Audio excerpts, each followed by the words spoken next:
Coach Manny Nowak.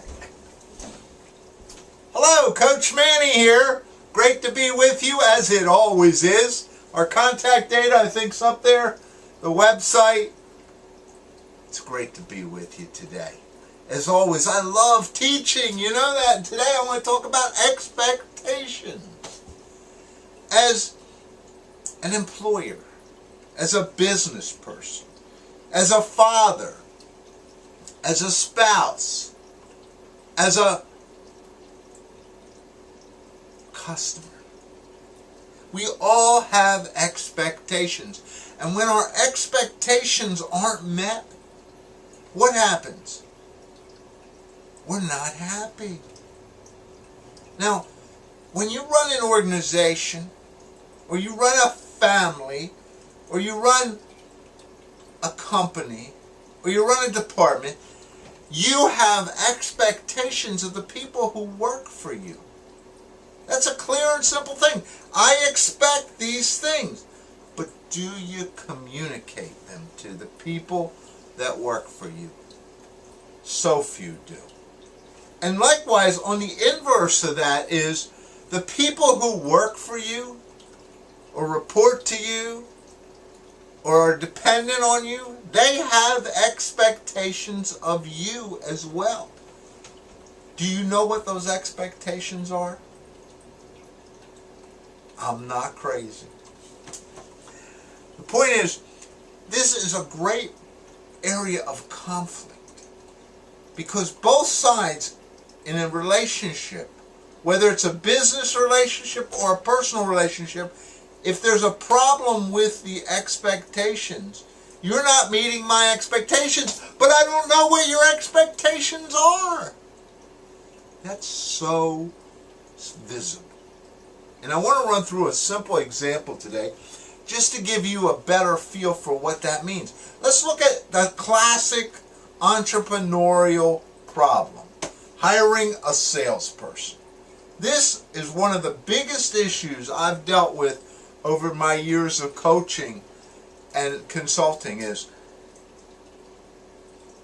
the expectations of the entrepreneur, or even the expectations of many sales managers, and the expectation of the person being hired are here and here. They're nowhere near where each of them knows what those expectations are. And what do I mean by that? But let's try to understand. If you're going to hire me as a salesperson, let's say I'm coming to your organization and you're going to hire me as a salesperson. The first thing that you need to understand is, what are my expectations of you? Now think about that for a minute. What are my expectations of you? Number one, I expect to have the equipment I need to do my job. And that equipment for me to do my job, in my personal opinion, is I need a smartphone, I need a laptop, I need X number of leads, let's say 50 leads a week generated. I need support. I need to know that the product and service that I'm selling meets certain expectations, right?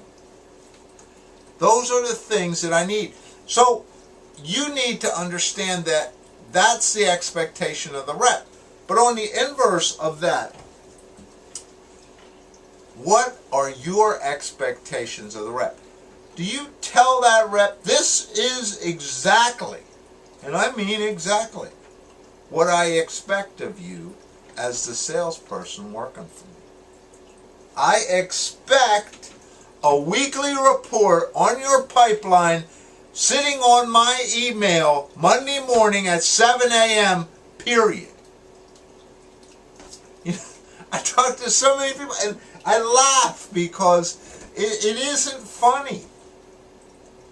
But I hear people saying, I can't get my salesperson to give me a report. Who's the boss? What expectation? If you're a salesperson for me, that's what I expect.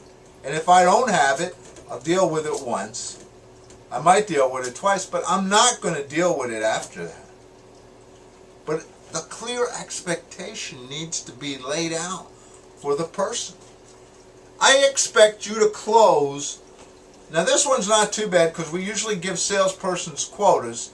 I expect you to close $100,000 worth of business in the first 6 months.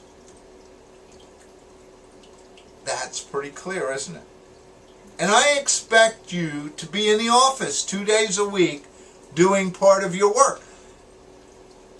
That's what I expect. Communicate it to the person.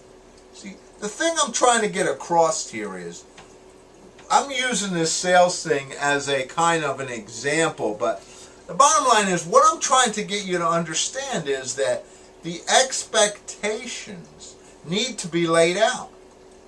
And it doesn't matter whether it's entrepreneur and salesperson, husband and wife, customer and supplier. I mean, if I'm your customer, you should know what I expect. And I know that sounds so basic, but it isn't. Expectation process is critical. One of the things I want you to try to do is, I want you to look at the relationships that you have to deal with on an ongoing basis and understand the expectations, yours and the other person's. Get them defined, get them written down, get them agreed to, and watch what happens. Because if we both know what we both expect, wow.